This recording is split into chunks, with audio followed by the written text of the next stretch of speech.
Praise the lord. దేవుని ఘనమైన నామమునకు మహిమ ఘనత ప్రభావములు కలుగునుగాక. వేకువజాము ప్రార్థన రండి ఒక ఆరాధన గీతంతో ప్రారంభించుకుందాం.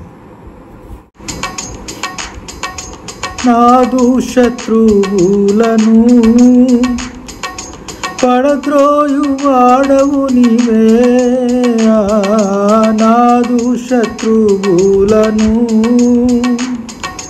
పడద్రోయువాడవు నీవే, మహాసమాధ్యుండవు నా రక్షణ శృంగము నీవే, మహాసమాధ్యుండవు నా రక్షణ శృంగము నీవే. ప్రభువా నిన్ను నే కొనియాడెదన్, హల్లెలూయా పాడెదా. ప్రభు నిన్ను కొనియాడెదన్, హల్లెలూయా పాడెదా. ప్రభు నిన్ను కొనియాడెదన్. అన్ని వేళలయందునా నిన్ను పూజించి కీర్తింతును, అన్ని వేళలయందునా నిన్ను పూజించి కీర్తింతును. ప్రభువా నిన్ను నే కొనియాడెదన్, హల్లెలూయా పాడెదా. ప్రభు నిన్ను కొనియాడెదన్, హల్లెలూయా పాడెదా. ప్రభు నిన్ను కొనియాడెదన్. ఈనాటి దేవుని వాగ్దానపు వాక్యాన్ని చదువుకుందాము. సమూయేలు 2వ గ్రంథము 7వ అధ్యాయం 11వ వచనం.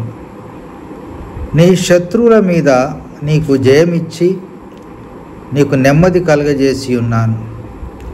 ప్రభునందు ప్రియమైన దేవుని ప్రజలారా, ఈ వేకువజామున మీ అందరికీ ప్రభు ఘనమైన నామంలో వందనములు శుభములు తెలియజేస్తూ ఉన్నాను. ఈ మాటలు నాతాను ప్రవక్త ద్వారా దేవుడు దావీదుతో చెప్పిన మాటలు. దావీదు తన పరిపాలనలో తన సరిహద్దులను భద్రపరుచుకొని శత్రువులందరినీ లొంగదీసుకొని తన రాజ్యపు నలుమూలలయందు నెమ్మది కలిగి ఉండుట దేవుని ఆశీర్వాదమే.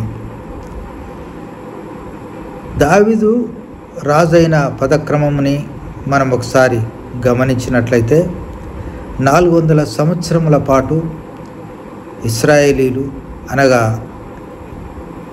యాకోబు సంతతి అయిన 12 మంది కుమారులు,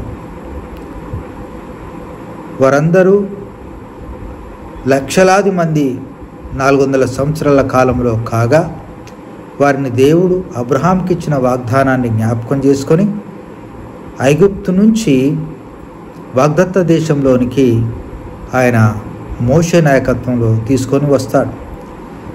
అక్కడి నుంచి వారి పదక్రమము 45 సంవత్సరముల పాటు జరిగింది. ఇన్ని సంవత్సరములు దేవుడు వారిని నడిపిస్తున్నాడు, పోషిస్తున్నాడు, కాపాడుతూ ఉన్నాడు. వారందరికీ వాగ్దత్త దేశం పంచి ఇచ్చిన తర్వాత న్యాయాధిపతుల ద్వారా దేవుడు వారిని నడిపిస్తూ వచ్చాడు. ఆ తర్వాత ఇశ్రాయేల్ ప్రజలు రాజు కావాలని కోరుకోవడం, సమూయేలు ప్రవక్త ఎంత చెప్పినా వారు వినకపోవడం, దేవుడు వారికి ఒక రాజును అభిషేకించమని చెప్పడం ద్వారా మొట్టమొదటి రాజుగా సౌలుని దేవుడు అభిషేకించుకుంటాడు. సౌలు దేవుని మాట మేరీ అవిధేయుడైనందువల్ల దేవుడు సౌలుని పక్కకు పెట్టి దావీదును రాజుగా ఎన్నుకుంటాడు.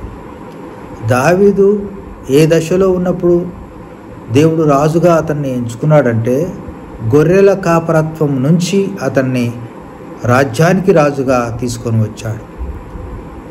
ఆయనకున్నటువంటి అర్హత ఏమిటి? రాజవంశమా కాదు, వంశపారంపర్యమా కాదు. కేవలం ఆయన ఎక్కడ ఉన్నా దావీదు దేవుని ఆరాధిస్తూనే వచ్చాడు.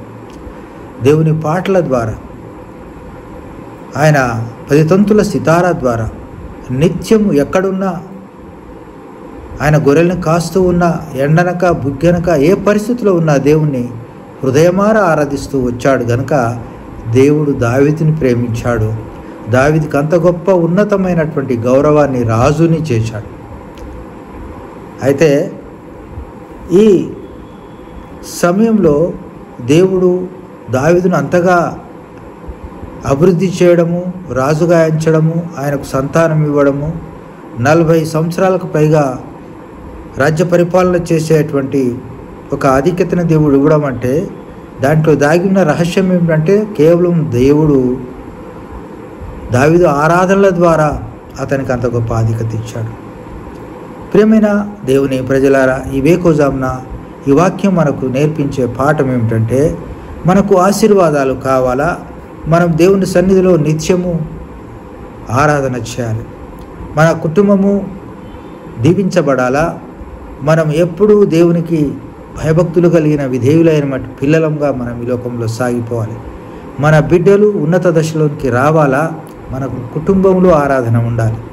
కుటుంబ ప్రార్థన, కుటుంబ ఆరాధన లేని ఆ ఇల్లు క్రమం లేని ఒక ఇల్లుగా మారుతుంది. దేవుని ఆశీర్వాదాలు వారి మీదకి రావు, లోకంలో కలిసిపోతారు. సైతాను వారితో ఆటాడుకుంటుంది. దేవునికి అవమానం తీసుకొచ్చే కుటుంబాలుగా మారిపోతాయి. ప్రియమైన దేవుని ప్రజలారా, దావీదు వలనే మనం ఆశీర్వదించబడడానికి తాళపు చెవి అక్కడనే ఉంది. మనము నిత్యము మనల్ని విమోచించిన ఆ దేవుణ్ణి స్తుతించాలి, ఆయన్ని ఘనపరచాలి, ఆయన్ని కీర్తించాలి, ఆయన్ని మహిమపరచాలి. ఇదొక్కటి చేస్తే చాలు, నీకు కావలసిన సమస్తాన్ని దేవుడు సమకూరుస్తాడు. నిన్ను వృద్ధిలోనికి తీసుకొని వస్తాడు, నిన్ను ఆశీర్వదిస్తాడు, నీకు ఉన్నతమైనటువంటి స్థితిగతులను దేవుడు అనుగ్రహిస్తాడు. ఈ మాటలు దేవుడు దీవించి మన జీవితంలో ఆశీర్వాదపు మాటలుగా మలుచునుగాక. రండి ప్రార్థన చేసుకుందాం. ప్రేమ కలిగిన మా ప్రియ పరలోకపు తండ్రి, మహోన్నతుడా, ఈ వేకోజామున మీరు మాతో మాట్లాడినందుకై వందనాలు. దావీదుని ఏ విధంగా ఆశీర్వదించావో, ఆయన రాజ్య పరిపాలనలో ఎంత నెమ్మదినిచ్చావో, శత్రులందరినీ ఏ విధంగా అరగదొక్కించావో, అది కేవలం నీ యొక్క ఆశీర్వాదం, నీ కృప మాత్రమే. అయ్యా, మేము కూడా ఈ లోకంలో తండ్రి మా చుట్టూ ఉన్నటువంటి ఈ శత్రు సమూహం, సైతాను కుతంత్రాలు ప్రభువా, కుయుక్తులు నాయన, మేము వీటన్నిటిని జయించాలంటే నీ దయ కావాలి, నీ కృప కావాలి నాయన. మేము నిత్యం నిన్ను స్తుతించి వాటన్నిటి ద్వారా మేము విజయం పొందడానికి ప్రభువా మమ్మల్ని మీరు నడిపించమని, మమ్మల్ని కాపాడుమని, నీ మాటల చేత మమ్మల్ని భుజింపచేసి, మమ్మల్ని ఆత్మీయంగా బలపరిచి ప్రభువా నీ కొరకు ఈ లోకంలో నీ కుటుంబాలుగా, నీ బిడ్డలుగా సాగిపోవడానికి సహాయపడమని వందనములు, స్తోత్రములు చెల్లిస్తూ యేసయ్య అతి శ్రేష్టమైన నామమున స్తుతించి ప్రార్థించి అడిగి వేడుకొంచున్నాం తండ్రి. ఆమేన్. Praise the lord.